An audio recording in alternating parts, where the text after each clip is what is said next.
Welcome to Navigating Your 20s. I'm your host, Jess Hugo, and I am so excited to have you here. I'm an online personal trainer and nutritionist, but honestly, underneath it all, I am just a girl who is struggling, thriving, and surviving somehow all at once. So if this is you, you are not alone. If you want all the juicy tea on what it's like to be a girl navigating her 20s, I'm talking relationships, health, fitness, social life, work, and everything in between, then you're in the right place. Hello girlies, welcome back to another episode. I'm so excited to just have you here. New filming location unlocked. We've brought back the chair. I feel like I'm so random and I'm just like, okay, I'm gonna sit in my bed, I'm gonna sit in my chair, but also that equally just proves the point that we don't need to follow any rules and you can just do whatever the fuck you want. Anyway, unrelated to today's episode, disclaimer. I do not want to go into this episode with the intentions of mum shaming or shaming, your guardian, whoever you grew up with, your sibling, like your friendships. Like, I really don't want this to come across in like a shaming way. Sorry, my laptop is moving around because we all know at the end of the day, like they mean well. They don't mean to come across this way and like they don't mean to get so caught up in all of the things, but a lot of us, like we're in our 20s, they grew up in that toxic diet culture as well in the 2000s period. We know they mean well. We know that they are still learning as well. I think that's something that, we all keep seeing and learning as we grow older. Our parents are also still learning and growing and evolving, and it's their first time living as well. So I just don't want you to go into thinking this, fuck, I hate my mom, my family's so toxic, like insert all the things. It's not about that. It's really just like figuring out that sometimes they're not the best to go to advice for, which is actually okay. And we actually have a responsibility as well to educate them back. So that's what I always like to do, and I'll get into it. But I like to kind of go against the grain and say to my mum, like, no, like don't do that. Like, don't be an almond mum, you know what I mean? So I just want to start off with that because I don't want you to come in and think I'm being a hater, okay?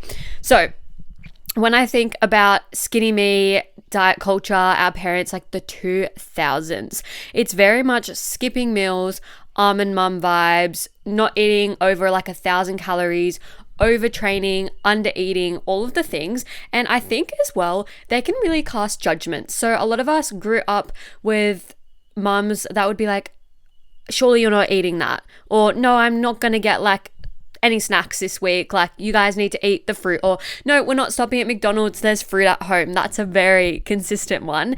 And when they cast judgments, they kind of push us away in a sense where we can't be open and vulnerable with our food choices anymore. We then start sneakily taking chocolates. We then start like hiding packets of chips in our room. Like we're just being very intentional with being sneaky, and that causes shame around our food. And again, it's like we're not casting judgments here. It's a really open conversations of just such a fundamental aspect of our 20s, but we almost have to undo such pivotal moments from our childhood. And I remember as well, not to just give you a full example straight off the bat, but when I was younger, my mum had got a few of those like advent calendars after Christmas when you could actually get discount stuff back in the day before it all sold out, before Christmas even bloody happened. And she like popped them all and put all the chocolates in a Tupperware container, and she'd like hidden them away, which you guys already know. I don't know how I feel, but I'm like, why are we hiding food? I just think it's really odd. Like, this is, again, not shaming her. Don't be like, oh my God, her mum's so sweet. Why is she saying that? Yeah, she is sweet. But she also got stuck in this diet culture and you can pass that on, you know what I mean?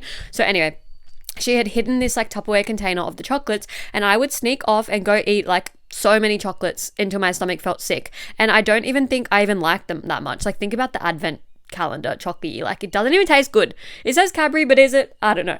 Anyway, and I would go and sneak it and eat it and literally give myself a sore stomach because I would just like consume the fuck out of that shit when it wasn't even good. And I think it was just like the fact that she had kind of like hid them away that I suddenly wanted them. And I was like, what the fuck? Like, I've just like gone crazy on this at 12 years old or something like that, because it was like at my old house. So did not live here. I know I had to be under 12.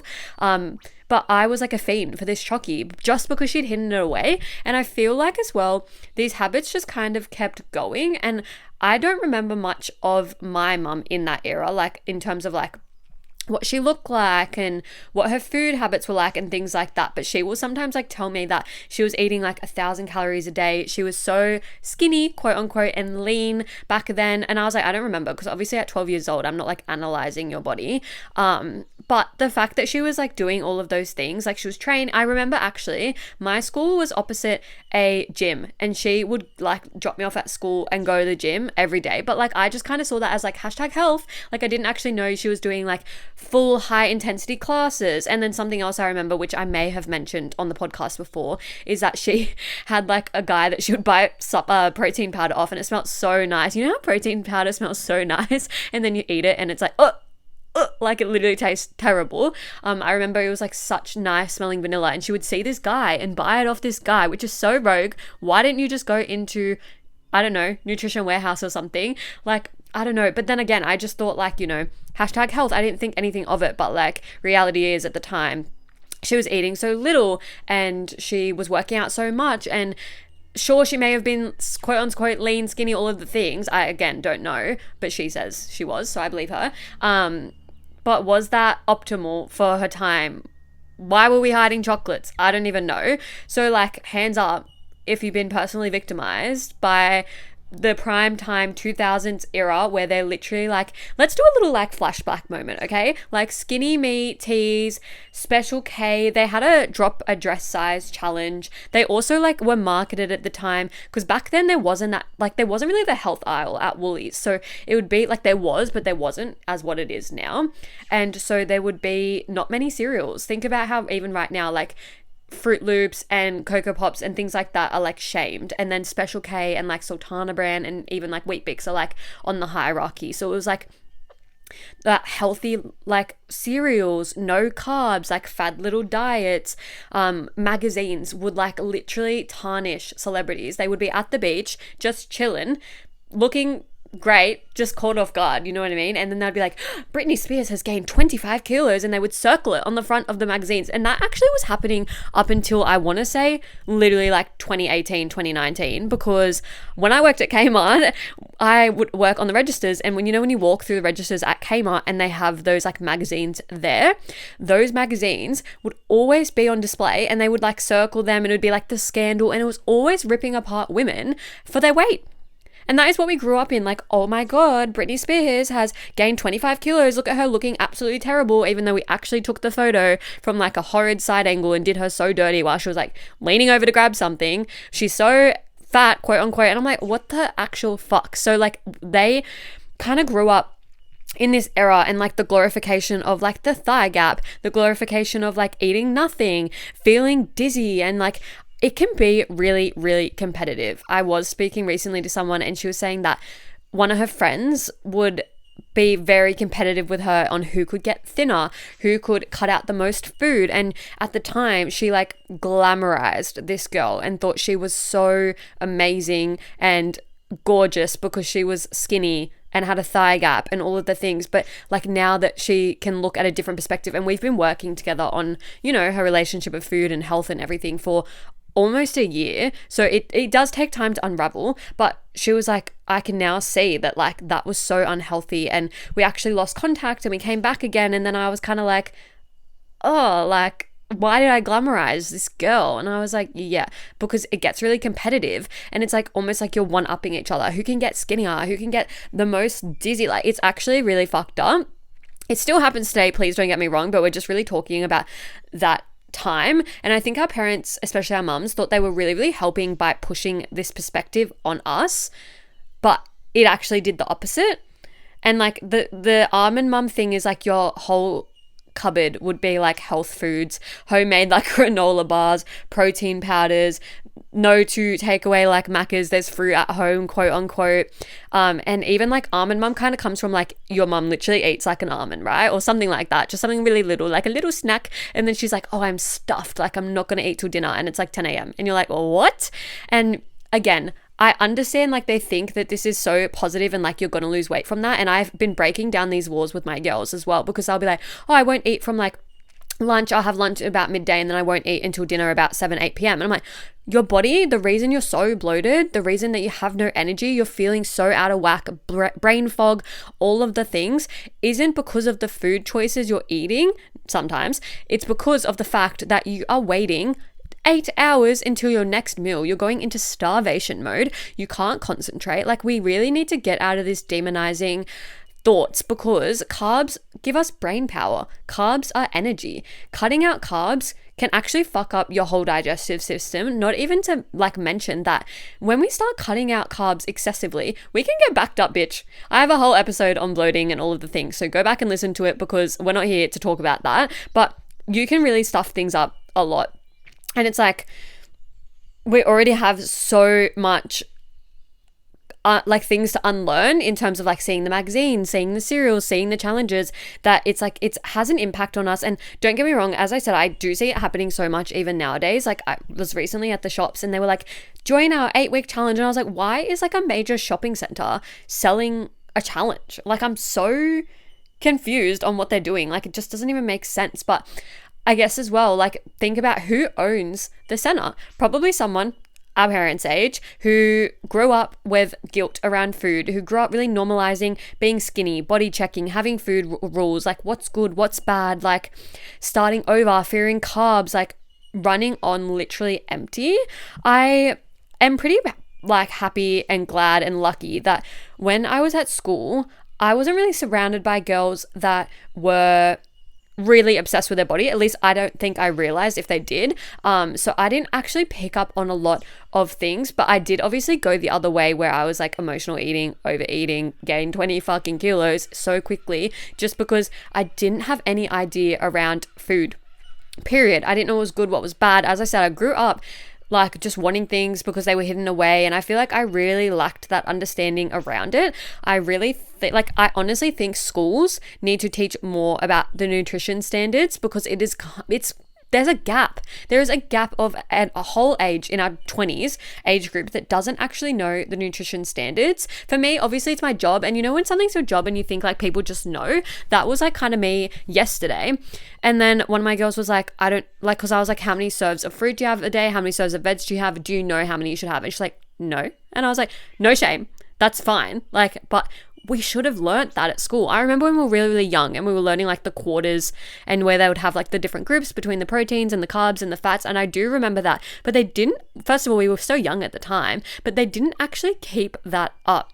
They should have been teaching us more about that in high school when we're very vulnerable and learning more. And I feel like we're very blessed that TikTok wasn't even a thing if you're in your like mid to late 20s. TikTok wasn't even a thing when we were in school, and there wasn't as much access. Of course, there was Instagram and like different things, but there wasn't as much access to things where we didn't feel like we were constantly consumed. Whereas I can scroll TikTok, and thank God I'm like educated enough in this area. Obviously, again, it's my job, so no shame to you if you don't know, but thank God I'm educated enough, because I go through my feed and people are saying the most toxic, wild things to lose weight. My partner actually told me, outing this person, that someone from his work, a co-worker, has started like a water cleanse. And I was like, is that a thing?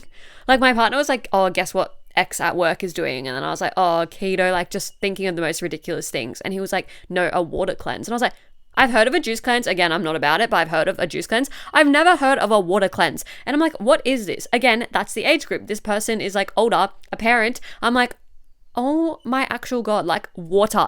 Imagine only having water for 3 days. 3 days straight.